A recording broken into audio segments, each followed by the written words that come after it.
for indicating the court is going to investigate. I want to underscore the separation of powers. This is the Supreme Court's job to investigate the leak. The Chief Justice has indicated that's exactly what he's going to do.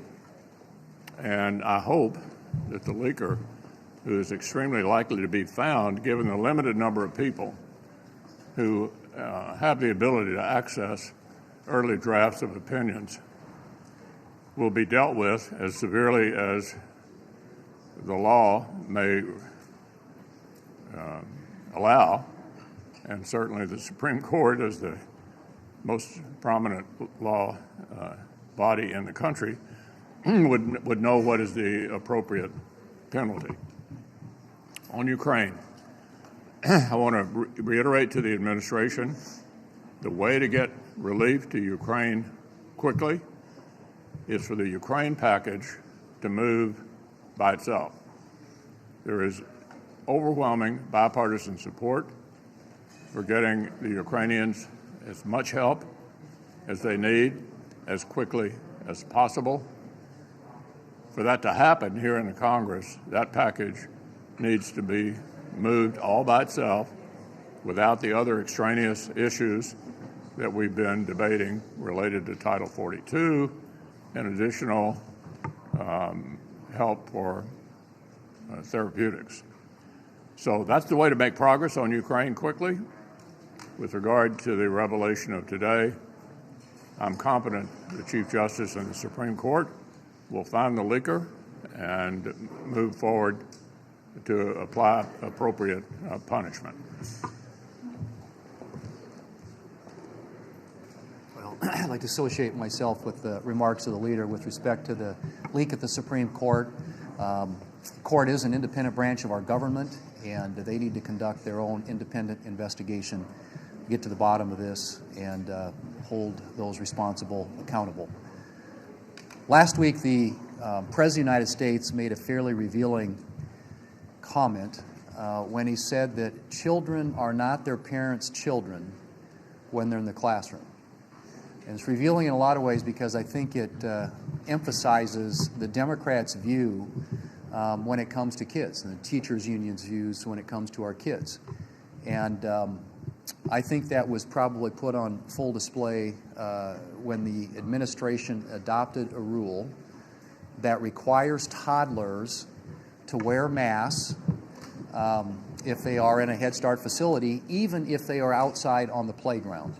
It was a very sweeping rule, and it's one that I think is completely inconsistent with what we understand to be the role of parents when it comes to making the decisions that are the best interests of their kids. So we're going to vote today on a Congressional Review Act resolution of disapproval that would disapprove of this rule. Everybody's going to have an opportunity to go on the record on whether or not toddlers under the age of 5, even when they're outside on the playground, ought to be required to wear masks. And I would point out that even the World Health Organization has concluded that toddlers shouldn't have to wear masks, that that's not necessary, and that there isn't a public health or safety benefit associated with that. We think this is a great example of government overreach, of government putting themselves in the role that should be reserved for parents making decisions that are in the best interest of their children. So that vote is going to happen later today, and I certainly hope that we not only have every Republican, which I believe we will, but that we'll have some wise Democrats who want to make sure that our parents are in charge of their children and not the government. Well, there's more bad news that came out last Friday for families who are struggling in the Biden economy. The economic headlines point out that people are falling further behind. Prices keep going up and wages can't keep up. So people are feeling stuck, stressed, and squeezed. So it's no surprise then to see the Washington Post ABC poll number showing that more than 9 in 10 Americans reported concerns about rising prices. 9 in 10 Americans. And for people that have savings, what they're seeing are their savings melting away. So you have this combination of soaring inflation and a stagnant economy. We haven't had that since the 1970s. They call it stagflation. So people are actually feeling poorer, and the reason they're feeling poorer is their dollars don't go as far as it was before to buy things, so they are actually poorer. And Joe Biden and this administration don't seem to get it. Otherwise, why would he laugh at inflation over the weekend at the White House Correspondents' Dinner? They don't get it when Chuck Schumer talks about the only solution to inflation, he said, is to actually increase taxes, raise the rates. People have to empty their wallets to fill their gas tanks. This isn't a time to raise taxes. It's never the time to raise taxes. So you have Joe Biden and Chuck Schumer there as Thelma and Louise heading straight over the cliff. The American people deserve better, much better, from what this administration is providing for them. Well, on the inflation front, American families clearly concerned about food. Food prices going up as energy prices go up, as fertilizer prices go up, all the input costs go up. What we're really seeing happen, though, in the world stage right now is a true food disaster in the making. I've talked to former Governor David Beasley, who runs the World Food Program, Ambassador McCain, who's our representative to that program, of what happens because of what's happening in Ukraine. You can find different numbers on this, but roughly 25% of all the wheat exports in the world come from Ukraine and Russia. About 20% of all the corn exports in the world. 90% of the sunflower cooking oil comes from there, and a lot of fertilizer comes from there. Right now, from Ukraine, which is the bigger partner in that food distribution of the two countries, nothing's coming out of Ukraine. Nothing's coming out of the port at Odessa. Nothing's coming out of the port at Mariupol, and hasn't since the Russian invasion began. This has huge impact on the whole world, but particularly on Africa. Food in Ukraine, food in Africa. What's in the silos in Ukraine right now is not getting out, and Ukrainian farmers aren't getting crops planted for this year. This has to be something we're really watching carefully. There are a lot of hungry people all over the world already, but if you reduce this great source of food, the sort of breadbasket of the world, we're a great exporter of food, but this area is going to be dramatically impacted, and that impacts our prices as well. But the real issue here at this moment may not be nearly as much price as is real hunger, right? In some occurring today, a lot more could occur just a few months from today if we don't start thinking about how we deal with this part of that crisis. It's Small Business Week, and 99% of Iowa is small business.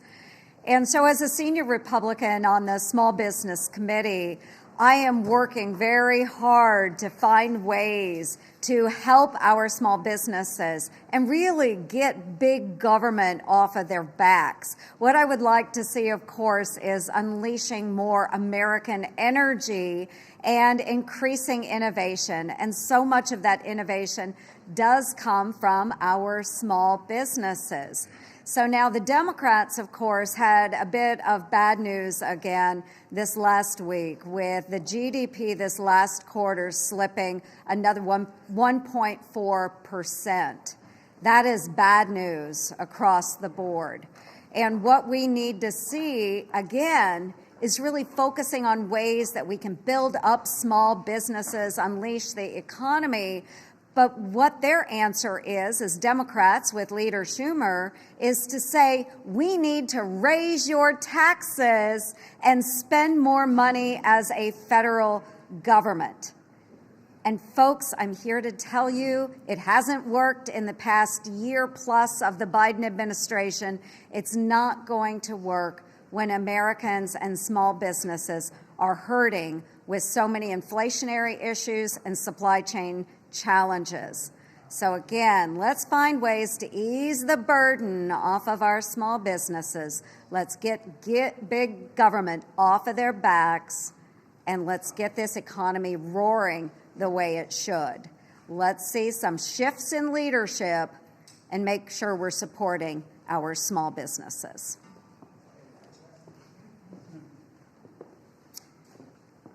In the last few days, the Biden administration announced that the Department of Homeland Security now has a Disinformation Board.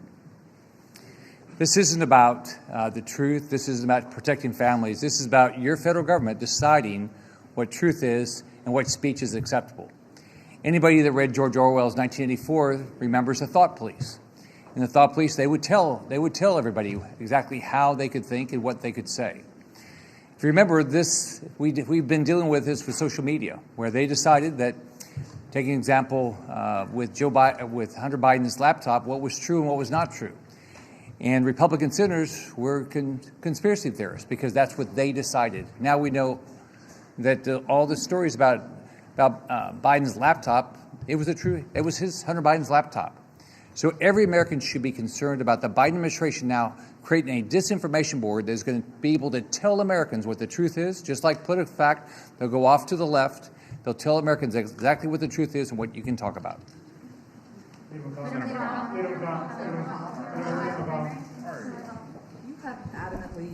been adamant in the past about protecting the filibuster. I just wonder if the Supreme Court does indeed strike down Roe and you are majority leader, do you commit to keeping the filibuster in place at all costs? Absolutely. Yeah, we don't want to break the Senate, and that's breaking the Senate. And we went through that exercise a couple of months ago. I said it was the most important day in the history of the Senate as an institution. That remains the case, and will, as far as I'm concerned, if we're in the majority, remain the case in perpetuity. Yeah. You spent decades trying to remake the court, overturn Roe. You're possibly single-handedly responsible for the 6-3 majority. So do you take personal credit for abortion rights likely to go away for millions of people in this country? Yeah, I think the story today is an effort by someone on the inside to discredit the institution of the Senate, which continues a pattern that we've observed over the last couple of years. Leader Schumer over on the steps of the Supreme Court calling out justices by name. Sheldon Whitehouse and others filing amicus briefs threatening the court. Efforts to pack the court. Efforts to have term limits for court justices. What's unique about today is this is the first time we've had somebody on the inside try to attack the institution. Fortunately, I think the Chief Justice has taken that seriously, and will find the leaker. Leader McConnell, Democrats say that the prospect of Roe being overturned and some of the more restrictive trigger laws coming into effect without exemptions for rape and incest will shock the public and motivate voters in November. What is your response to that? How does this change the midterms? Well, that's not the story for today. The story for the day is what I just said. Leader McConnell. Yeah. If Roe is struck down, do you see a need for federal abortion restriction legislation in Congress?